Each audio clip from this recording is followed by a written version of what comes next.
I grew up right here in eastern North Carolina, and I was 50 some years old before I realized what this was. Most people think history happened somewhere else: Gettysburg, Jamestown, Yorktown, Pennsylvania. I drove all the way with my family when I was in 1976. I was 7 or 8 years old, drove all the way up to Pennsylvania to Philadelphia and participated in the bicentennial celebration of the nation.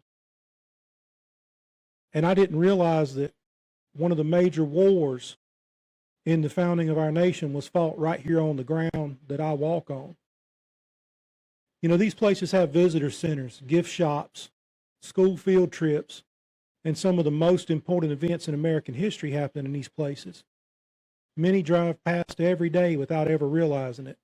This series I'm going to do will tell the story of Fort Neoheroka.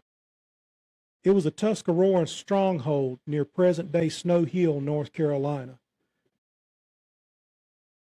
A place where the future of eastern North Carolina was decided in the spring of 1713. For generations, the storybooks of Neoheroka remained largely forgotten outside academic circles and native communities. Yet the consequences of what happened there shaped the future of Greene County, Pitt County, Lenoir County, and much of the land that we call home today. This is not simply a story about a battle. It's a story about a homeland, a memory, a survival, about a people who stayed and the people who left. And the history still written deep in the fields, forests, and creeks of eastern North Carolina. Join me as we travel back more than 3 centuries to the world of the Tuscarora people and the battle that changed eastern North Carolina forever. Let me ask you a question. How many times have you driven through Greene County, maybe headed to work, maybe going hunting, maybe passing through? Now let me ask you another question. How many times have you driven through Greene County and thought about a battlefield? Probably never. And that's understandable because the battlefield is not obvious. There's no towering walls, there's no cannons, there's no rows of monuments stretching to the horizon. There's just fields, trees and creeks, quiet country roads.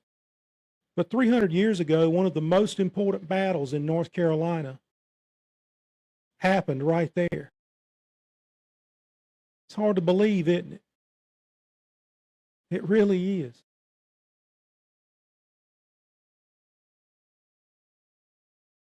A battle that changed eastern North Carolina forever. A battle that most people have never heard of.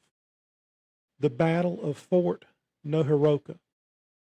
Long before there was a United States and long before there was a North Carolina, Grifton didn't exist.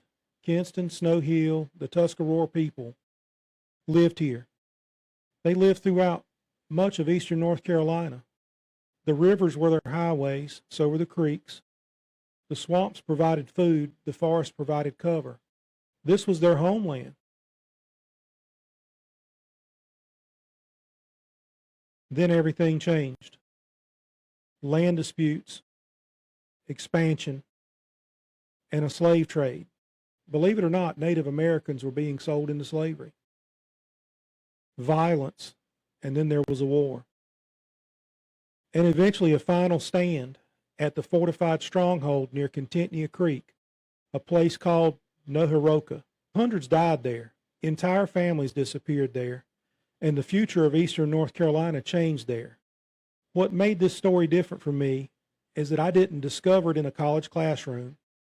I didn't learn about it in K through 12, even though it happened right here within walking distance of us. I grew up in the middle of where all this happened. There was a field just down the road within walking distance of my house that I could walk out when there weren't crops in the field and pick up buckets full of arrowheads. I had heard there were Native American settlements, and I'd heard there were old battle sites around. And I had climbed on twisted trees that once marked ancient trails. See, the Native Americans would take a pecan sapling and pin it to the ground so it would grow crooked. And these crooked trees were signposts in the woods. That's how they navigated. I visited with the descendants of the Tuscarora War who still call this region home, and only later did I realize all those pieces belong to the same story. Over the next several episodes, we're going to uncover that story together. The war, the people, the fort, the battle, and the survivors. And with the history that still lies beneath our feet. I'm Todd Edwards, this is TicBite NC. Now before I leave, I'd like to thank everyone who's going to join me on this journey throughout one of the most important chapters of Eastern North Carolina history. History that matters, not because it tells us who to blame, and not because it tells us who to celebrate, because it helps us understand how we got here. Fort Neoheroka is way more than a battlefield. It's a reminder of the Tuscarora people that lived here long before us. They raised families, they worked the land, they built communities, they had towns, they had a working government. They faced hardships, they made sacrifices, and they left traces of their lives behind. Some of those traces survive in museums, some are in archaeological sites, some survive in family stories, and some still rest beneath the soil of Eastern North Carolina. I've researched this series, and I've often thought about the arrowhead fields I walked in as a child, the artifacts I dug out of the ground, and the stories passed down through local families. I've thought about the conversations I've been fortunate enough to have with descendants of the Tuscarora people, and these experiences reminded me that history is not dead. It's all around us, sometimes hidden and forgotten, but never truly gone. But if this series encourages you to learn more about your own community, your own family history, or the stories hidden in the places you call home, then it accomplished its purpose. Thank you for listening, and thank you for supporting TicBite NC. And remember, the most interesting stories are often the ones hiding right beneath your feet. I'm Todd Edwards. Until next time, take care of each other, and never stop exploring history, especially the history of Eastern North Carolina.